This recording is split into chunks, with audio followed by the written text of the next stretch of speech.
Olá! O Notícias da Semana já está no ar e hoje destaca a primeira rodada de audiências públicas do Orçamento Regionalizado. Durante a semana, os deputados realizaram 8 encontros nas regionais do Extremo Oeste e Oeste do Estado. O objetivo foi definir as prioridades de cada região para a peça orçamentária do ano que vem. E apesar de mais da metade dos eleitores brasileiros serem mulheres, a participação delas na política ainda é baixa. O assunto foi o tema central do 4º Encontro de Mulheres Parlamentares de Santa Catarina. O evento deste ano aconteceu em Joinville. Tem ainda informações sobre um seminário internacional que aconteceu aqui na capital do estado e que tratou sobre a gestão dos resíduos sólidos e as homenagens que marcaram a semana no Poder Legislativo. Fique com a gente.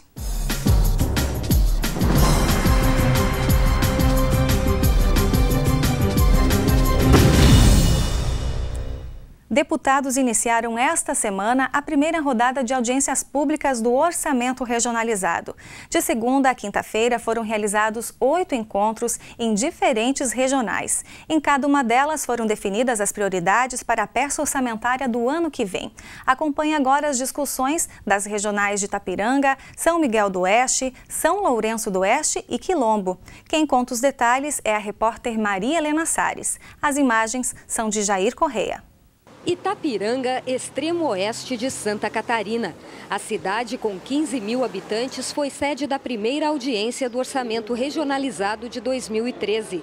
A reunião foi comandada pelo deputado Gilmar Knesel, presidente da Comissão de Finanças e Tributação e da Comissão Coordenadora do Orçamento Estadual, que promovem as audiências. Outros parlamentares também participaram. Autoridades e representantes da comunidade local se reuniram no plenário da Câmara de Vereadores para definir as obras prioritárias que devem ser incluídas no orçamento do ano que vem para os municípios de Itapiranga, Iporã do Oeste, Santa Helena, São João do Oeste e Tunápolis. Esta é a 16ª edição do Orçamento Regionalizado promovido pela Assembleia Legislativa. Desta vez com uma novidade. A previsão este ano é ampliar o número de audiências e percorrer 34 dos 36 municípios que são sedes das Secretarias de Desenvolvimento Regional do Estado. O objetivo é valorizar todas as regionais e aumentar a participação popular. O Orçamento Regionalizado foi criado em 1996.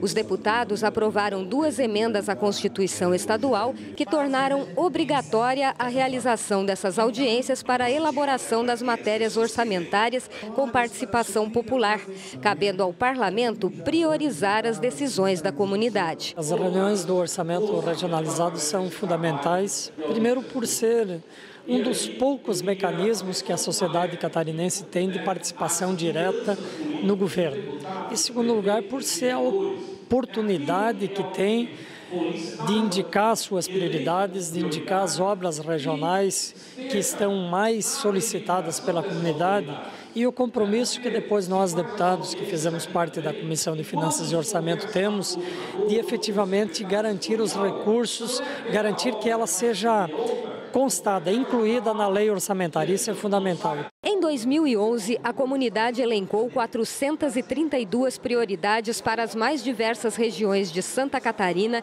que fazem parte do Plano Plurianual para o período de 2012 a 2015. 56% delas já constam da Lei Orçamentária de 2013. A tarefa deste ano é definir mais 3 prioridades para cada uma das regiões. Essas prioridades vão fazer parte da Lei Orçamentária de 2014. A comunidade da região de Itapiranga definiu a revitalização das praças urbanas, a reforma e ampliação das delegacias e a aquisição de equipamentos para a segurança pública.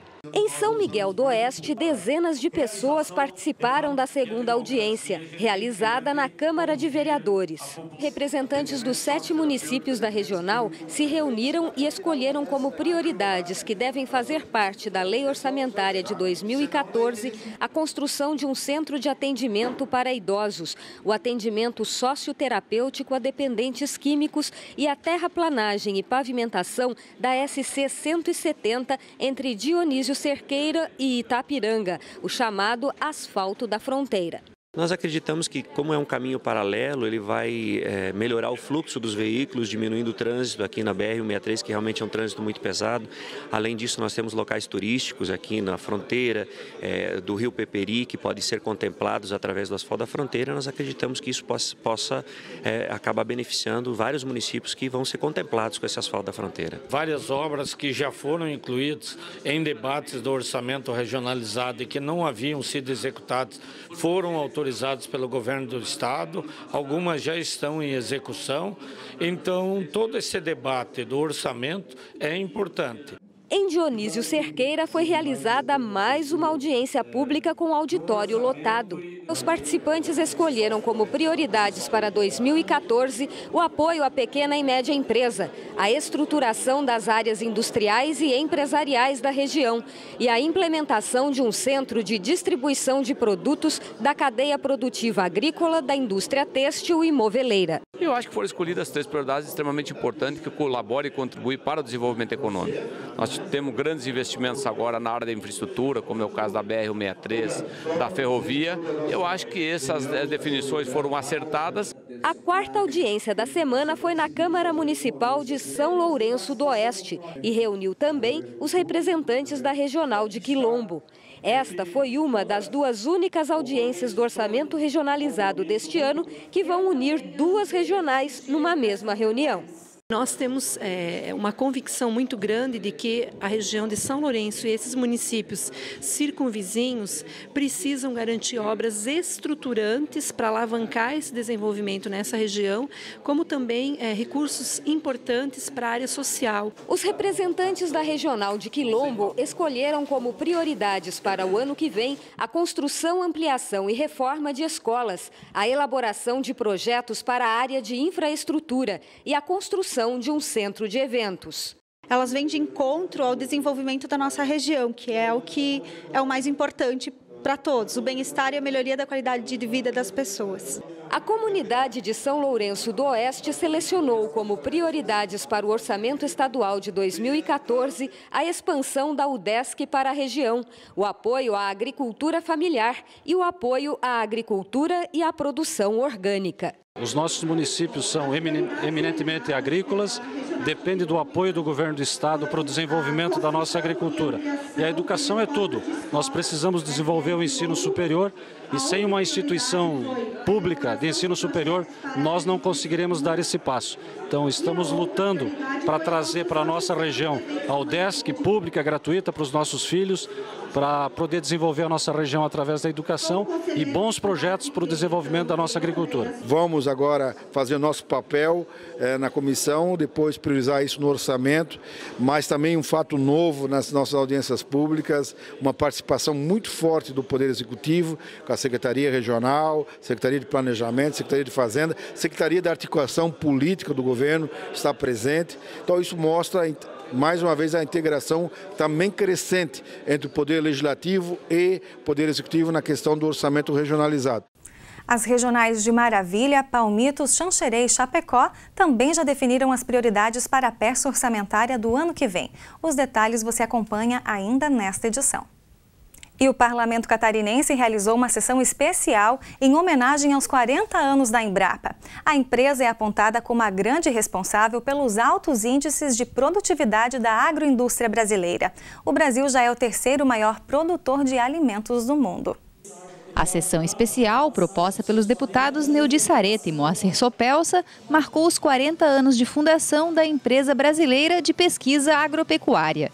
Vinculada ao Ministério da Agricultura, Pecuária e Abastecimento, a Embrapa busca viabilizar soluções nas áreas de pesquisa, desenvolvimento e inovação para promover a sustentabilidade da agricultura nacional.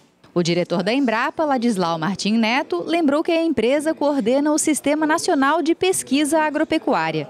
São instituições públicas e privadas que, de forma cooperada, executam pesquisas em diferentes áreas geográficas e campos do conhecimento científico. A Embrapa, as instituições parceiras e Santa Catarina é um dos melhores exemplos que a gente tem em sistema de produção sustentável, uso eficiente do solo, minimizando impacto, como o caso do plantio direto. O plantio direto evita uma série de problemas ambientais importantes, relevantes além das questões de erosão, de proteger a qualidade de água, hoje também se associa a questão do sequestro de carbono no solo, que configura uma situação que você está minimizando a emissão de gás de efeito estufa. Então, nosso sistema produtivo tem essa característica. Em Santa Catarina, a Embrapa conta com uma unidade em Concórdia, onde busca soluções inovadoras para a sustentabilidade da suinocultura e da avicultura do estado e do país. O chefe-geral da Embrapa Suínos e Aves, Dirceu Talamini, foi um dos homenageados. Nesses anos todos, que a unidade, na realidade, está com 38 anos, desenvolveu tecnologias que visam ao aumento da produtividade e a rentabilidade da suinocultura e avicultura. E tem contribuído muito para que a gente mantenha mercado, continue aumentando a produção, o consumo per capita e tendo essa presença importante do Brasil no cenário internacional. Durante a sessão especial, representantes de vários segmentos ligados à agropecuária em Santa Catarina foram homenageados com placas comemorativas. Os deputados Neudi Sareta e Moacir Sopelsa destacaram a importância da Embrapa para o desenvolvimento do estado e da nação. A Embrapa tem um papel fundamental, não só para Santa Catarina, mas para o Brasil como um todo, no desenvolvimento de pesquisas, especialmente das pesquisas agropecuárias, no desenvolvimento também de vacinas, de medicamentos, especialmente no que diz respeito às doenças relacionadas aos animais. Nós duplicamos, triplicamos a nossa produtividade, nós melhoramos as nossas questões sanitárias, nós melhoramos o nosso material genético. O país se tornou um grande produtor de alimentos, o terceiro maior produtor de alimentos do país, e pode ter certeza que tem aí uma grande contribuição, uma grande participação da Embrapa. E veja depois do intervalo, Comissão Mista de Responsabilidade Social Destaque SC anuncia a abertura das inscrições para a terceira edição do prêmio. Os detalhes em instantes, a gente já volta.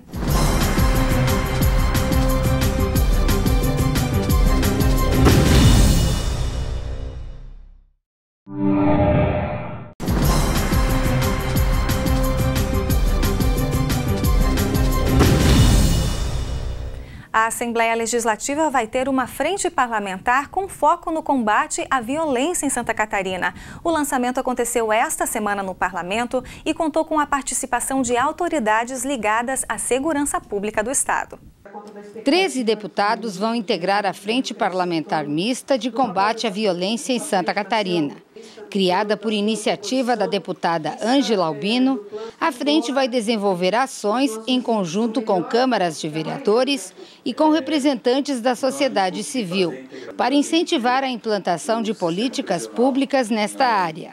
Na fase inicial, participam da frente as câmaras dos municípios de Campos Novos, São Bento do Sul e Florianópolis. Nessa ação inédita, começar alguns debates que possam ser promotores de integração de políticas públicas que sejam par e passo necessárias para o Estado e para os municípios. Os ataques praticados por criminosos em mais de 30 municípios catarinenses no início do ano foram um dos motivos para a implantação da frente. Embora o estado ainda tenha os menores índices de violência no país, o número de homicídios aumentou consideravelmente em algumas cidades. Nós temos Santa Catarina num cenário muito preocupante. A média do país de 2000 a 2010 caiu 2% e Santa Catarina aumentou 63%. A região metropolitana da capital do estado aumentou 121% o número de homicídios. É um quadro que nos preocupa numa tendência violenta que nós precisamos frear. E a Comissão Mista de Responsabilidade Social Destaque SC está a todo vapor para organizar a terceira edição do prêmio. A última novidade foi o anúncio da data de abertura das inscrições. Elas começam dia 1º de julho e terminam no dia 30 de setembro. No primeiro momento da reunião, os membros da comissão mista elegeram um presidente e vice-presidente do grupo. Niroci Halpe, servidor da Assembleia Legislativa, foi o indicado para comandar os trabalhos da equipe, composta por representantes de 13 entidades parceiras, entre elas o Conselho Regional de Contabilidade, o Sindicato das Cooperativas do Estado e o Serviço de Apoio às Micro e Pequenas Empresas, o SEBRAE. Na quinta reunião, foram definidos alguns ajustes no edital final do prêmio, que deve ser lançado no final de junho. Basicamente, esse prêmio ele vai permitir que as empresas elas se inscrevam de acordo com características do seu porte financeiro. Então, nós vamos enquadrar as grandes empresas, as médias e pequenas empresas e as microempresas. Então, de forma que as empresas elas disputam no seu segmento, né? E também conforme o seu segmento de atuação. De outro lado, nós temos também a inscrição de entidades com fins não econômicos. E estas, então, de modo geral, não tem divisão de categoria, porque todas prestam serviço socioambiental e elas concorrem à certificação da responsabilidade social. Criado a partir da Lei 12.918 de 2004, o Prêmio de Certificação e Troféu de Responsabilidade Social Destaque SC premia as empresas e entidades com fins não econômicos que se destacam pela inclusão de ações socioambientais no balanço social. No ano passado, 86 empresas e entidades se inscreveram no prêmio. Este ano, as inscrições, que são feitas exclusivamente pela internet a partir do site da Assembleia Legislativa, iniciam no dia 1º de julho e vão até o dia 30 de setembro. A Suécia é um dos países mais bem-sucedidos no mundo na gestão de resíduos sólidos. O país europeu destina apenas 1% de todo o lixo doméstico produzido para os aterros sanitários. A experiência da Suécia é um exemplo para o mundo. Hoje, o país destina apenas 1% de todo o lixo sólido para aterros sanitários. As tecnologias desenvolvidas pelos suecos e a forma como eles tratam os resíduos foram o tema central do seminário na Assembleia Legislativa. Eles aumentaram, por exemplo, o imposto, e cada vez ficou mais alto o imposto de colocar lixo nos aterros. E que os políticos tiveram uma visão não de amanhã, mas daqui a 15 anos, onde eles poderiam chegar. E então, foi um processo que foi se construindo de várias decisões políticas e do povo mesmo do país.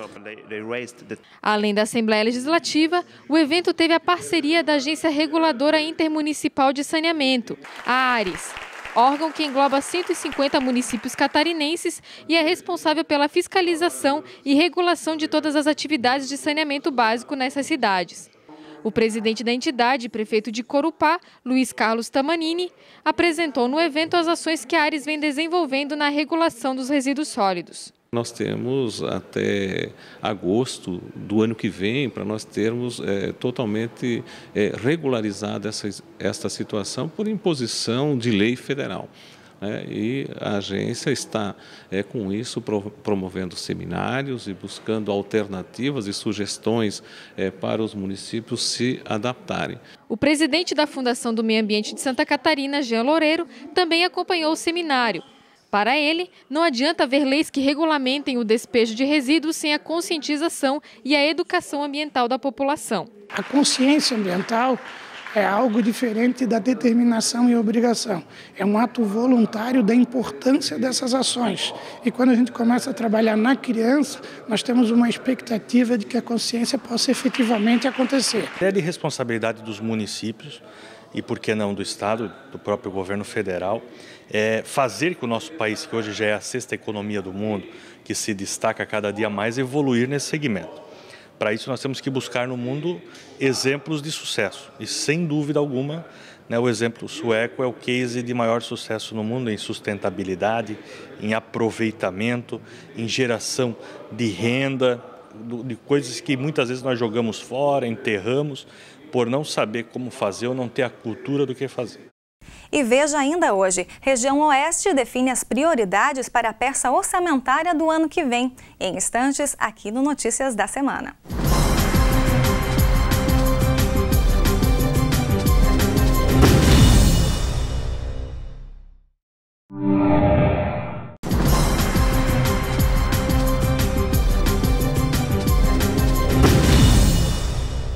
Apesar de mais da metade dos eleitores brasileiros serem mulheres, a participação delas na política ainda é baixa. Mas o que anos atrás não se imaginava, hoje é realidade. O posto mais alto da política no Brasil é comandado por uma mulher. A participação delas na política foi o tema do 4º Encontro de Mulheres Parlamentares de Santa Catarina. O evento aconteceu em Joinville. O encontro teve a participação de deputadas, vereadoras, lideranças sociais e comunitárias engajadas na atuação política de todo o estado. Foram 2 dias discutindo o papel da mulher e a sua participação na política. A luta das mulheres pelo espaço na política brasileira é antiga. Ainda no Império, elas reivindicaram o seu direito a voto. Mas só em 1932, há pouco mais de 80 anos, é que as mulheres puderam efetivamente exercer o seu direito de cidadania, ao serem permitidas a votar pela primeira vez no Brasil. De lá para cá, a presença feminina no Legislativo brasileiro ainda é muito pequena. No Parlamento catarinense, das 40 deputadas, apenas 4 são mulheres. Eu acho que é do ponto de vista individual, é do sistema eleitoral e é dos partidos políticos também. O 4º encontro de mulheres parlamentares de Santa Catarina começou com a palestra da pedagoga Clarice Leal, intitulada Cabeça, Coração e Coragem no Exercício da Função Pública. A palestrante destacou o equilíbrio entre o racional e o emocional no exercício da profissão parlamentar. Nós estamos num mundo que a gente acha que as pessoas precisam de remédios. Não, as pessoas precisam de acolhida. Além de destacar a importância da presença feminina na política, o evento teve o objetivo também de dar informações sobre as características do exercício parlamentar. Foram ministradas palestras sobre captação de recursos para entidades não governamentais, prestação de contas e subvenção social e sobre a trajetória feminina na sociedade e na política do Brasil. A gente leva bastante conhecimento, né, para a região e também estímulo e força para as próximas mulheres também entrarem na política e lutarem, né, por seus direitos, por seus espaços na política. Também no encontro foi realizada a eleição para a mesa diretora do Fórum da Mulher Vereadora do Estado de Santa Catarina. A vereadora de Pinhalzinho, Silvana Bunhoto, foi eleita presidente do Fórum e comandará os trabalhos pelos próximos 2 anos. As nossas ações diante do Fórum da Mulher, agora parlamentar de Santa Catarina, vai ser promover e planejar, orientar ações que promovam a inserção mais efetiva da mulher na política. Ao final do evento foi elaborada uma carta de compromissos, que será avaliada no próximo encontro de mulheres parlamentares de Santa Catarina, que já tem data e local. As participantes elegeram a cidade de Chapecó, no oeste do estado, como próximo destino do encontro, que deverá ser realizado em abril do ano que vem. A primeira semana de audiências públicas do orçamento regionalizado foi bastante agitada. Em 4 dias, os deputados percorreram 8 municípios do oeste e extremo oeste catarinense. No primeiro bloco, nós mostramos as prioridades definidas em 5 regionais. Acompanhe agora as demandas apresentadas pelas regionais de Maravilha, Palmitos, Xanxerê e Chapecó. A reportagem é de Maria Helena Sares e Jair Correia. Autoridades e lideranças comunitárias dos 14 municípios da região participaram da audiência realizada no plenário da Câmara Municipal de Maravilha. Nessas reuniões, os participantes têm a oportunidade de entrar em contato com deputados dos mais variados partidos. Vindo de uma discussão amadurecida entre pessoas de vários segmentos partidários, evidentemente, após aprovada, elas são endossadas pelos deputados que compõem a Assembleia Legislativa. Para o deputado Sargento Amaury Soares, as audiências públicas do orçamento regionalizado vêm tendo avanços. Elas não têm caráter impositivo e desobrigam o governo estadual de atender às decisões, mas, de acordo com ele, o índice de prioridades atendidas pelo Executivo Estadual vem aumentando a cada ano. Lá em 2007 se falava que estávamos realizando, que o governo realizava 7%, apenas 7% daquilo que as audiências regionais definiam, né? Nós temos um número hoje, né, na faixa de 40%. A população definiu como prioridades a expansão da UDESC para o município de Pinhalzinho, uma política de fomento à agricultura familiar e o alimento orgânico, e a readequação e compra de equipamentos para uma casa de longa permanência para atendimento de idosos, que deve ser implantada no hospital já existente no município de Modelo. Já tem uma estrutura física excelente lá. Para vocês terem uma ideia, são 3 alas do hospital sem nenhuma escada. É um nível só. Já em Palmitos, representantes dos 8 municípios da região se reuniram no auditório da Prefeitura. Os parlamentares destacaram que a vinda da Assembleia Legislativa referenda as decisões da população tomadas aqui. Nós vamos sim valorizar, vamos respeitar o que vem daqui, vamos discutir com o governo a ampliação de outras áreas que não vêm do orçamento, que o Estado então tem que incluir, ou nós lá na Assembleia tentar incluir com emendas que nós vamos fazer no orçamento. A população escolheu a construção de uma casa de repouso para atendimento da terceira idade, a construção de barracões industriais e estruturas conjugadas para empresas e a pavimentação asfáltica do trecho São Brás à BR-158. Em Xanxerê, autoridades e lideranças comunitárias dos 14 municípios da região se reuniram no plenário da Câmara Municipal. Eu fiz aí 800 e poucos quilômetros, porque acredito, no orçamento participativo, no orçamento regionalizado. O deputado Marcos Vieira ressaltou que várias obras definidas pela população da região de Xanxerê já foram ou vêm sendo atendidas pelo governo do estado. A ampliação e compra de equipamento para o Hospital São Paulo. Ok, outro convênio está sendo feito.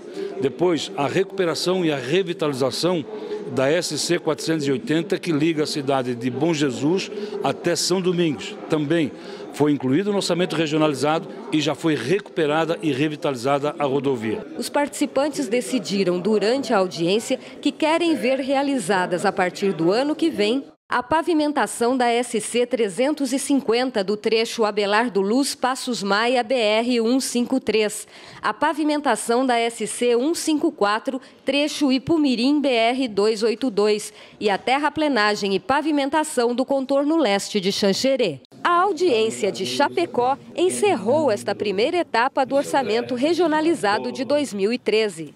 As 3 obras selecionadas para a região durante o encontro pela comunidade são a política de fomento à agricultura familiar e ao alimento orgânico, a pavimentação do acesso do município de Chapecó ao município de Paial e a construção de um centro de apoio social, psicológico, jurídico e pedagógico ao menor infrator. Ao todo, foram realizadas 8 audiências de segunda até quinta-feira. Nesse período, a população selecionou 24 prioridades, todas voltadas para as regiões oeste e extremo-oeste de Santa Catarina. Essas prioridades vão ser incluídas na lei orçamentária do ano que vem. Mas durante toda a semana, parlamentares dos mais variados partidos reforçaram a necessidade de dar caráter impositivo a essas audiências, obrigando o governo do estado a acatar todas as decisões dos participantes. Não 30%, nem 50%, nem 70%, mas 100% deve ser realizado. Isto quer dizer, não é uma imposição, mas que seja voluntário sem ter aquela palavra impositivo. A coordenação avalia esta primeira etapa como um marco nesses 15 anos de realização do orçamento regionalizado. Nós aumentamos o número de audiências públicas, obedecemos a divisão geopolítica do governo do estado através das secretarias regionais e o resultado prático está no grande aumento de quase 160% de participantes a mais do que as mesmas audiências públicas que fizemos no ano passado. E antes de encerrar, o Notícias destaca a homenagem do Parlamento Catarinense à cidade de Biguaçu, que durante essa semana comemorou 180 anos de emancipação. Diversas autoridades do município foram prestigiadas com o livro De São Miguel da Terra Firme a Biguaçu, o legislativo catarinense contando a história da cidade de 1835 a 2013.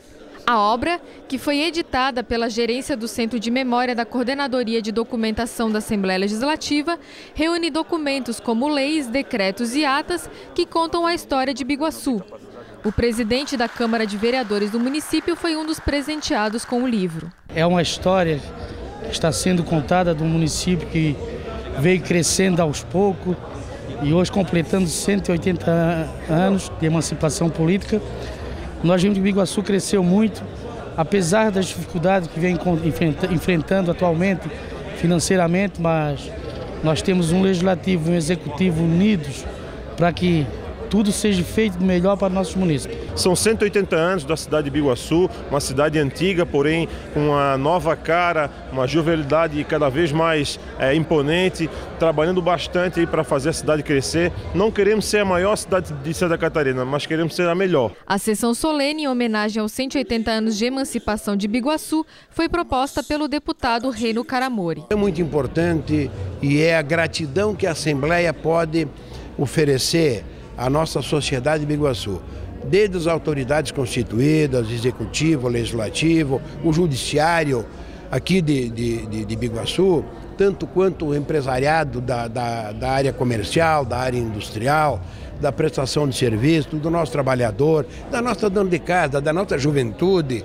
do nosso estudante que se preocupa muito com o seu futuro, com o futuro da sua sobrevivência. Enquanto ele estuda, ele está pensando onde é que eu vou trabalhar. E essa coisa toda é o município que nos oferece. Parabéns a todos os moradores de Biguaçu. E por hoje é só, o Notícias vai ficando por aqui. Obrigada pela companhia e até semana que vem.